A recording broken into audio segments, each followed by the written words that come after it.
Olá pessoal, eu sou o Magari, bem-vindos a mais um vídeo aqui no canal do Calístata. No vídeo de hoje eu vou comentar um pouco sobre a nova edição da coleção do Karl Barks, que saiu esse mês agora. Ele é o 10º volume publicado já se foram 10, mas na ordem cronológica, depois que a coleção estiver completa, ela vai ser a número 18, que a gente pode ver as que já foram publicadas. Ela traz histórias que vão de setembro de 76 até julho de 58. Apesar que tem um pequeno negócio na seleção dessas histórias aqui que eu vou comentar mais pra frente no vídeo. Então vamos começar aqui. Primeiramente, quando foi anunciado aqui, eu confundi as histórias, eu achei que era outra história que tem a ver com Mina também, Cidade Fantasma, etc. Até fui surpreendido, porque eu não lembrava dessa história, apesar de já ter lido ela há algum tempo. Então foi legal reler. Aqui a gente tem o índice. Enfim, eu comentei na época que eu fazia esses reviews em forma de texto lá no meu blog, no final do blog, que uma coisa legal de reler essas histórias agora, com um pouco mais de bagagem, um pouco mais velha, é que você vai pegando alguns detalhes que você não pegava da primeira vez, quando você só dava uma lida. Por exemplo, na história da Mina do Perneta, há uma passagem aqui que dá destaque do tio Patinhas comprando dinamite e os sobrinhos falando sobre os ratos do deserto. É uma coisa que vai ser utilizada lá no decorrer da história. É interessante no roteiro do Barks que volta e meia ele coloca isso. Ele coloca uma coisa, vai ter durante a história desenvolvimento, não é só coisa para encher linguiça, estamos só parando aqui para comprar umas coisas, nunca mais vai voltar. O nome desse termo aqui, desse tipo de ferramenta de roteiro, se chama arma de Chekhov, que é quando você mostra alguma coisa, efetivamente você tem que usar ela mais para frente. Então é interessante você ver como o Barks utilizava isso volta e meia nas suas histórias. Aqui mais um daqueles detalhes que eu já comentei em outros vídeos. O Barks gostava de colocar alguns detalhes nos fundos das histórias. Brincar com peixes no aquário era a preferida dele. Nessa história aqui é interessante, que eu já comentei outra vez, ele não seguia exatamente uma cronologia, então o Barks ia mudando a mentalidade dos personagens, a personalidade dos personagens conforme o roteiro pedia. Nessa história, por exemplo, o Donald fica pregando que é bom ler livros, coisas com conteúdo, enquanto os meninos, a gente só quer brincar, só quer ler livro de aventura, só uma diversão barata, vamos dizer assim. O Donald diz que isso é errado. Em outras histórias, inclusive numa mesma história aqui, os papéis se invertem. O Donald é fã de diversão barata e os sobrinhos estão preocupados com coisas mais importantes. Apesar que eu acho que assistir TV nunca é diversão barata. Nessa história de Prova que for capaz aqui, tem um trecho aqui que o Donald fala que a história gira em torno que o Donald fala que consegue ser especialista em qualquer coisa só lendo o livro. Aí os sobrinhos vão procurar alguma profissão difícil para ele.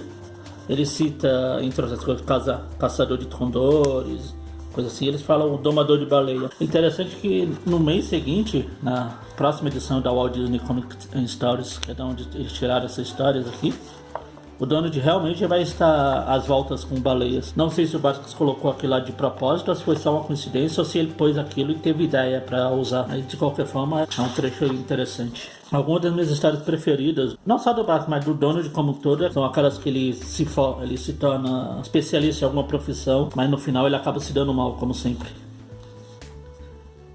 Uma das minhas preferidas é o Mestre das Nuvens, se eu não me engano na história. Semeador de nuvens, que ele faz chover com as nuvens, ele é um mestre em fazer chover com as nuvens. Já saiu aqui um volume anterior. Essa daqui é outra que eu gosto bastante. Também tem a ver com avião, também tem a ver com nuvens. Mas aqui ele é apenas um artista, ele escreve coisa no nuvem, ele faz propaganda aérea com nuvem. A história é bem divertida. Interessante as trapalhadas que o Donald vai cometendo ao longo da história, tentando fazer propaganda do tio Patinhas. Assim, nem toda história tem alguma coisa para comentar, então eu não vou ficar me alongando muito. Essas histórias aqui, como eu falei no começo, elas são de 57, 58. O Barks já estava indo para sua década final de produção de quadrinhos. Ainda vai ter muitas histórias, mas ele já estava no auge há algum tempo. E como escrever muitas histórias diferentes é difícil, volta e meia ele reaproveitava histórias, roteiros, dava uma recaustada aqui, recaustada da acolá e fazia uma outra história. É o caso aqui do Monumento de Pedra aqui, que começa com o Donald e os sobrinhos passando por um lugar que eles têm medo de passar porque eles já fizeram alguma confusão no passado. Aí eles chegam e vão explicar pra Margarida o que efetivamente aconteceu. Roteiro parecido com a do 1 Milhão de Omeletes, que também já saiu nessa coleção aqui lá na... Eu não me engano, foi no volume da Noite das Bruxas. Aqui também o Donald e os meninos no passado fizeram alguma coisa que causou uma calamidade. E aqui eles vão contando pra Margarida o que aconteceu.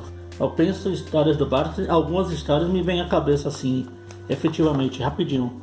É o caso das que eu já citei, do Artista das Nuvens, o Fazedor de Chuvas, o Caracoroísmo. Assim também eu lembro dessa aqui, a Hora, Ouvir Estrelas. Quando eu li ela pela primeira vez, me chamou a atenção. Tudo bem, o Donald é... O fato do Donald imaginar simplesmente a vida em outros planetas, apenas igual à Terra, só que a única diferença é que os seres que vivem lá serem grandes iguais em comparação às histórias, né?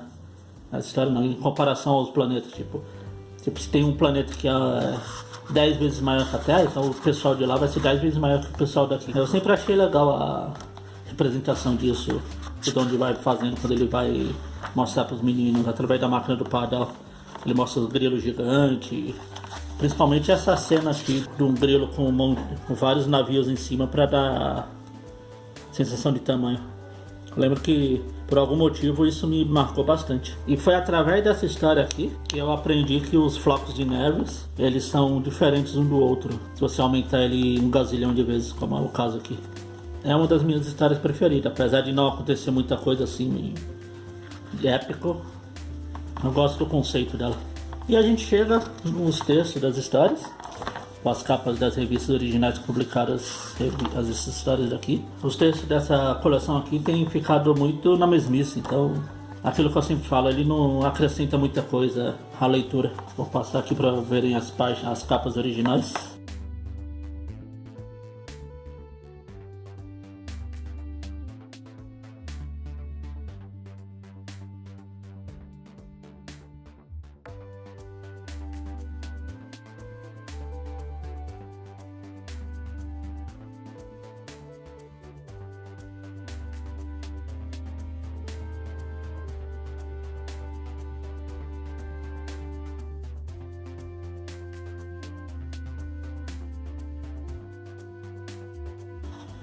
E agora o que eu falei sobre a ordem das histórias. Essa coleção aqui, ela... Primeiro, antes de falar dela, esse volume aqui está saindo agora lá nos Estados Unidos. Como a Abril está pegando todas as do Pato Donald antes de começar a publicar os volumes que são centrados no Tio Patinhas. E esse daqui saiu. Agora a Abril resolveu passar ele na frente. Aqui no Brasil saiu até antes que lá nos Estados Unidos. Então é uma curiosidade. E os volumes dessa coleção, apesar de serem lançados fora de ordem, as histórias que contém neles, na teoria, tinha que ser em ordem cronológica. Foram lançadas até agora, estava sendo assim. Esse aqui tem um pequeno coisa estranha.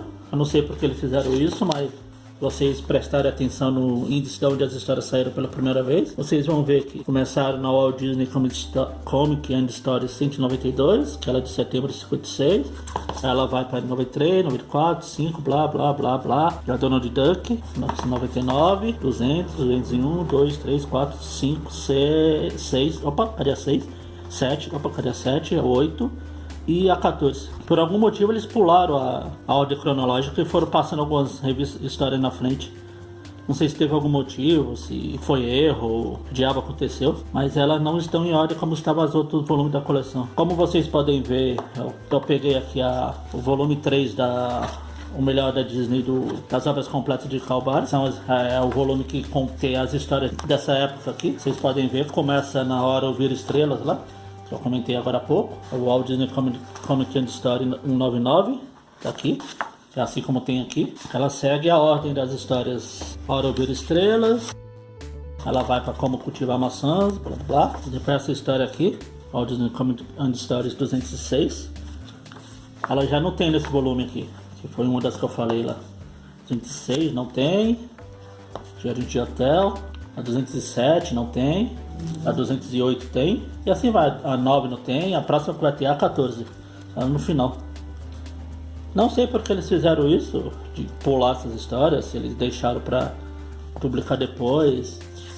pegaram alguma ordem bizarra, foi erro, foi proposital. No fato, esse volume acabou não sendo em ordem cronológica como costumava estar sendo. Não atrapalha muito assim, mas eu acho mais legal você ler as histórias em ordem cronológica até para você ir vendo, fazendo comparação, tipo, por exemplo, a do que eu comentei, a da baleia.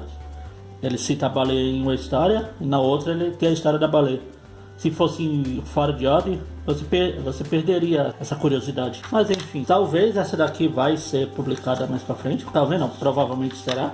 Talvez no próximo volume da 19, seja lá qual for. Não o próximo volume lançado, mas o próximo volume de ordem cronológica. Eu gostaria de saber por que eles deixaram essas histórias fora de ordem. Já que, salvo engano, até agora estava sendo na ordem normal. Enfim, isso não tira nada um mérito do volume, continua muito bom. O trabalho editorial aqui está sendo muito bem feito. Essa coleção está sendo muito boa de se fazer. Estou realmente gostando do resultado. Enfim, era isso. Se vocês gostaram, aquilo que eu sempre falo, se inscrevam no canal, curtam, comentem. Até o próximo vídeo.